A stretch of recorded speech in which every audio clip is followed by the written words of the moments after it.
Cara, é o seguinte, a gente, o que se chama de bolsonarismo, não só bolsonarismo, mas direita, conservadora, liberal, cristã, de São Paulo, a gente estava órfão, ainda está, né? Órfão de um candidato. Todo mundo sabe que o candidato impector do Bolsonaro e o candidato impector seu, meu, de todo mundo que tem um princípio de visão ou mais liberal, mais conservadora, mais direitista, que seja, ou menos de esquerda, era o Ricardo Salles. O Ricardo Salles foi alijado do processo pelo próprio PL. Ninguém quer, em sã consciência, votar no Nunes. Vou ser bastante pragmático aqui. E o Marçal estava pegando, ainda está pegando, não sei o que vai acontecer daqui para frente, boa parte, ou a maior parte, aliás, da fatia do eleitorado de direita em São Paulo. Agora, você, em São Paulo, não querer, em São Paulo e em qualquer outro lugar do Brasil, não querer tocar no problema do STF, que está não só alijando o Bolsonaro de qualquer disputa eleitoral, mas alijando todos os candidatos, que está prendendo pessoas, perseguindo pessoas, censurando pessoas à direita do país, é você virar um completo alienado. Então, do ponto de vista estratégico, isso é desastroso para o Marçal. E assim, eu volto a dizer, do ponto de vista estratégico também é meio burro, porque isso vai forçá-lo a dizer algo sobre a recusa de não querer falar sobre o Alexandre de Moraes. Mas por que? Ele vai falar o seguinte, eu estou centrado nos problemas de São Paulo. Tá, querido, mas São Paulo, como ele mesmo disse, o Pablo Marçal, é uma cidade do tamanho de um país, são 12 milhões de habitantes, é uma cidade que espelha o melhor do que aconteceu em termos de empreendedorismo, de liberdade, de cultura, de educação, de gastronomia, de turismo do país. Ou seja, São Paulo é uma representação do país. Isso, inclusive, é o que me motivou a ser candidato. Depois a gente vai falar disso mais tarde. E, eventualmente, um país não pode ser exatamente escamoteado do seu principal problema, que é a ditadura. Se você tem uma ditadura, em todos os anos, você inibe o empreendedorismo, você inibe a livre expressão, você inibe qualquer tipo de crítica que possa ser feita ao sistema educacional, à saúde, à grande imprensa. Ou seja, uma ditadura inibe todas as frentes de desenvolvimento de uma nação. E quando ele fala, Pablo Marçal, São Paulo é tão importante quanto o Brasil, então você tem que tocar nessa cidade que tem problemas nacionais, estruturalmente nacionais, no principal problema. Ele vai ser, mais uma vez, eu repito, obrigado a falar sobre isso, uma vez que ele se recusou a falar sobre isso. Então, do ponto de vista estratégico, é torpe. E do ponto de vista de moral também, eu acho assim, a gente faz sempre essa crítica, por exemplo, ao Tarcísio Gomes de Freitas, né? Excepcional gestor, política excelente de segurança pública, educacional, de saúde, é um homem que pega, doma o touro à unha, mas quando vai falar do STF não fala nada. Opa, desculpe interromper o seu vídeo, mas desde 2022 eu continuo com as contas bloqueadas e o passaporte cancelado pelo Xandão. Se você aprecia o meu trabalho e tudo que eu faço pela liberdade de expressão, tem um lugar onde você pode se tornar meu apoiador com uma pequena quantia por mês. Acesse www.paulofigueiredoshow.com e torne-se meu apoiador, e aí você vai receber conteúdos exclusivos e desconto nos meus cursos. Ou então você pode se tornar meu patrono Gold e passar a me pautar, tem reuniões comigo, você entra para o meu grupo de WhatsApp, que eu uso sempre. O link para tudo isso está aí na descrição. Porra, o que adianta você construir asfalto, construir hospital, atacar bandidos, se do seu lado tem. E é isso que está acontecendo. Uma pessoa sendo estuprada na rua e você finge que nada está acontecendo.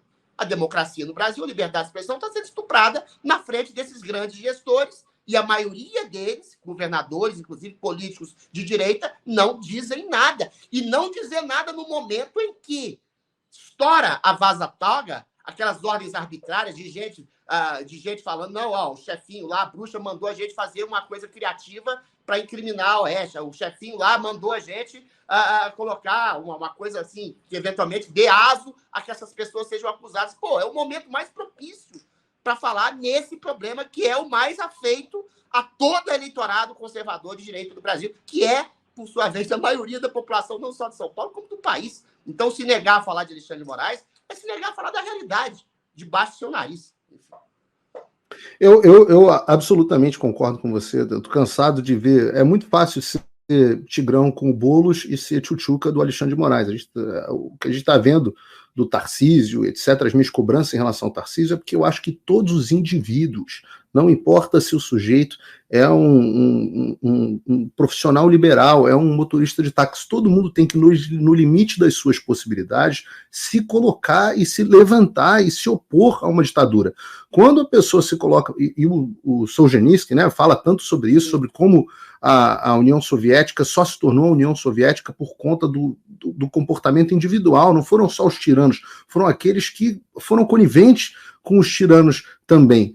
E eu vejo numa pessoa tão poderosa, cheia de riquezas e etc., como o Pablo Marçal fazer uma coisa dessa, eu confesso para você que é, sem dúvida nenhuma, uma decepção muito grande. Eu cobro isso das pessoas, não adianta, você e eu, a gente cobra do Bolsonaro uma postura, né, por conta da liderança que ele tem, e muitas vezes as cobranças são duras, e aí quando chega agora na hora do Pablo Marçal, realmente foi um banho de água fria, porque eu tinha real curiosidade de saber se ele era um oportunista ou se ele era ou se ele é realmente alguém que represente um futuro para um espectro de político da direita no Brasil. Então, eu queria muito perguntar a ele sobre várias coisas, perguntar a posição dele sobre temas como aborto, arma, drogas, urna eletrônica. Queria perguntar para ele sobre a posição dele, claro, em relação ao que está acontecendo agora com a Vaza Jato do Xandão. Queria perguntar para ele sobre o Bolsonaro, porque ele muitas vezes leva o eleitor ao erro, dando a impressão de que o Bolsonaro apoia ele. Queria perguntar sobre essa história do Bolsonaro ter dito para ele que a eleição ia cair no colo dele. Queria ter perguntado para ele sobre um monte de coisa, inclusive o que ele imaginava para São Paulo e como é que ele imaginava que ia ter, qual a relação que ele esperava ter com o governador Tarcísio, que pelo que eu sei, pelo que eu apurei, também não vai muito com a cara dele, não. Então assim, eu tinha curiosidade. Eu fui para a entrevista realmente com curiosidade, não fui, quero pegar esse cara. Qual que é a crítica principal, quer dizer, entre as outras críticas acerbas que se fazem ao Guilherme Boulos, né? Quando alguém pergunta para ele, você apoia o Hamas? Você acha que a Venezuela é uma democracia? E ele diz que é uma democracia, mas não é a democracia dos sonhos dele. Isso não tem nada a ver especificamente com a cidade de São Paulo, mas tem a ver com o princípio de humanidade. Se um sujeito endossa e apoia uma tirania, uma ditadura, como Boulos apoia, desde a Revolução Russa lá, do Stalin, chegando até passando pela simpatia que ele tem pelo Hamas, que ele não consegue disfarçar, até a simpatia que ele dizia até ontem que a democracia era venezuelana, e continua a dizer hoje até hoje. Que tipo de homem é esse que quer ocupar a maior cidade no poder da América Latina, dizendo que apoia uma ditadura que mata e tortura pessoas? É um crápula, é um mau caráter. Então, assim, quando você pergunta para alguém sobre Alexandre de Moraes, você está perguntando sobre a própria humanidade dele. Agora, quando é um líder de Estado, um candidato a uma liderança de Estado, e ela se recusa a falar, você fica com a pulga atrás da orelha. Entendeu? Eu tenho lá minhas simpatias e minhas críticas ao Marçal, mas se negar a falar, ainda mais nesse momento, no período eleitoral, no período em que estão sendo vazadas mensagens completamente criminosas dos assessores jagunços do Alexandre de Moraes, se negar a falar disso, os denota ou medo, ou uma estratégia falida, ou algum tipo de covardia. Assim como foi covarde o nosso querido Guilherme Boulos, quando se nega a querer falar sobre Venezuela, sobre Hamas, sobre o banho de sangue de 20 milhões de pessoas mortas na Rússia. Então é isso. E aí eu puxo uma emenda com o que você falou. Toda ditadura, o ovo da serpente dela é a omissão. Porque é muito simples. Na Rússia, no Brasil, tem centenas de milhões de pessoas. Se você tem meia dúzia lá ocupando o Estado e querendo fazer uma coisa ditatorial, é só você ter uma insurreição civil. E uma insurreição civil promovida por líderes de Estado, por jornalistas, por influenciadores, por políticos, que não deixem essa ditadura crescer. É o que não necessariamente armada, né? Tentando fazer no Brasil. Agora, se as principais lideranças políticas não dizem nada, se omitem e dizem que Alexandre de Moraes e o STF não são um problema, elas estão contribuindo com a omissão para o crescimento dessa ditadura. É simples assim. E você sabe o que eu achei mais curioso dessa história toda? Para mim foi o fato de que o Ricardo Nunes, a assessoria do Ricardo Nunes, confirmou a entrevista comigo. A gente está tentando acertar agora a data. Mas do Ricardo Nunes, que eu esperava fugir do assunto, esse tipo de postura, veio coragem, ele foi correto, ele falou, não, eu confesso a você, Adriano, eu acho que eu já entrevistei algumas centenas de pessoas na vida, né? Na Jovem Pan, eu fazia muita entrevista no Jornal da Manhã, até na Jovem Pan teve esse negócio, quando a gente estava lá ainda, em 2022, que a informação que a diretoria falou para mim, não, Paulo, você foi retirado de todas as sabatinas porque os candidatos disseram que você é um dos nomes que eles não querem que você participe da sabatina de jeito nenhum. Eu achei graça. Mas eu participei de muitas entrevistas, já entrevistei inclusive o Guilherme Boulos, fiz centenas de... você também. É verdade, é verdade.